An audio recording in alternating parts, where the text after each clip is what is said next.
क्या आपने कभी सोचा है कि अगर भगवान किसी को बचाना चाहें, तो क्या मौत भी उसे छू सकती है? और अगर भगवान किसी को परीक्षा में डाल दें, तो क्या दुनिया की कोई ताकत उसे बचा सकती है?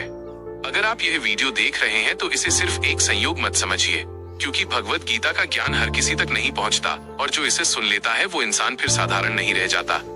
मैं पूरे विश्वास के साथ कहता हूँ, अगर आप इस वीडियो को शांत मन से पूरी श्रद्धा के साथ अंत तक सुनेंगे, तो आपकी सोच बदलेगी, आपके डर कम होंगे और जीवन को देखने का आपका नजरिया पूरी तरह बदल जाएगा। यह कोई साधारण कहानी नहीं है, यह उस सत्य की बात है जो सबसे कठिन समय में भी सही रास्ता दिखाता है। आज हम बात करेंगे महाभारत के उस योद्धा की जिसे अधूरा ज्ञान मिला लेकिन पूर्ण मोक्ष प्राप्त हुआ। यह कहानी है अभिमन्यु की।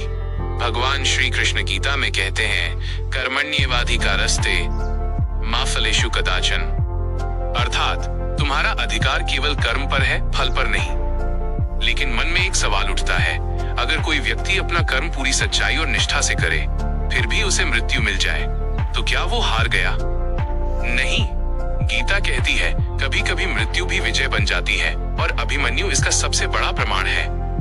अभिमन्यु अर्जुन का पुत्र, सुभद्रा का लाडला और श्री कृष्ण का भांजा था। लेकिन बहुत कम लोग जानते हैं कि अभिमन्यु कोई साधारण बालक नहीं था।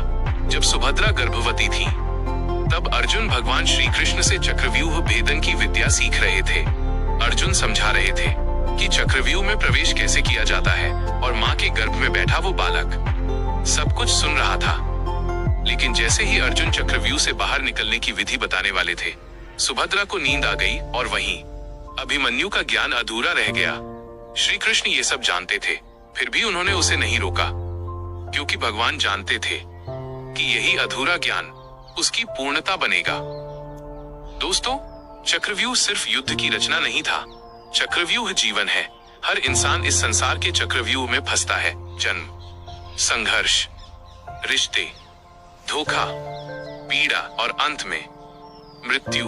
सबको भीतर जाना आता है, लेकिन बाहर निकलने का रास्ता बहुत कम लोग जानते हैं। अभिमन्यु को भी अंदर जाना आता था, लेकिन बाहर निकलना नहीं। फिर भी उसने प्रवेश किया। क्यों? क्योंकि उसके लिए धर्म की पुकार अपने प्राणों से भी बड़ी थी। युद्ध के दिन कौरवों ने चक्रव्यूह रचा, पांडवों के सभी महारथी दूसरी ओर फंस गए। तब सिर्फ 16 वर्ष का अभिमन्यु आगे आया और उसने कहा, अगर कोई मुझे भीतर ले जाए तो मैं चक्रव्यूह में प्रवेश कर सकता हूँ। यह सुनकर युधिष्ठिर रो पड़े, द्रौपदी कांप उठी, लेकिन श्री कृष्ण पूर्ण रूप से शांत थे, क्योंकि वे जानते थे जिसे उन्होंने चुन लिया हो उसे कोई रोक नहीं सकता। अभिमन्यु ने अकेले चक्रव्यूह तोड़ दिया। एक एक करके कौरवों के महारथी हारते गए। तब अधर्म ने सभी सीमाएं तोड़ दी।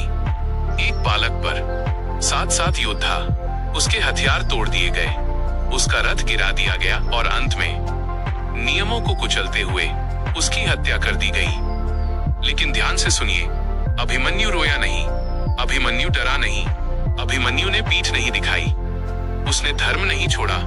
अब सवाल ये है, क्या अभिमन्यु हार गया? नहीं, भगवान श्री कृष्ण कहते हैं, न हन्यते हन्यमाने शरीरे। शरीर मारा जाता है, आत्मा नहीं।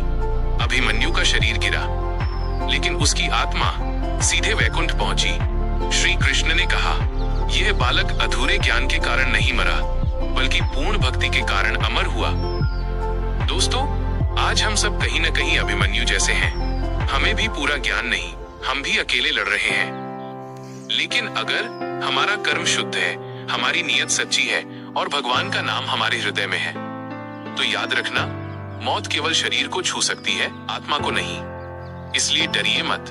अगर जीवन में संघर्ष है तो समझिए, भगवान आपको मजबूत बना रहे हैं। अगर हार दिखाई दे रही है तो समझिए, विजय पहले ही लिखी जा चुकी है। बस एक काम कीजिए, सुबह और रात भगवान का स्मरण कीजिए, क्योंकि जिसे भगवान थाम लेते हैं, उसे दुनिया छोड़ भी दे तो भी वो कभी अकेला नहीं होता।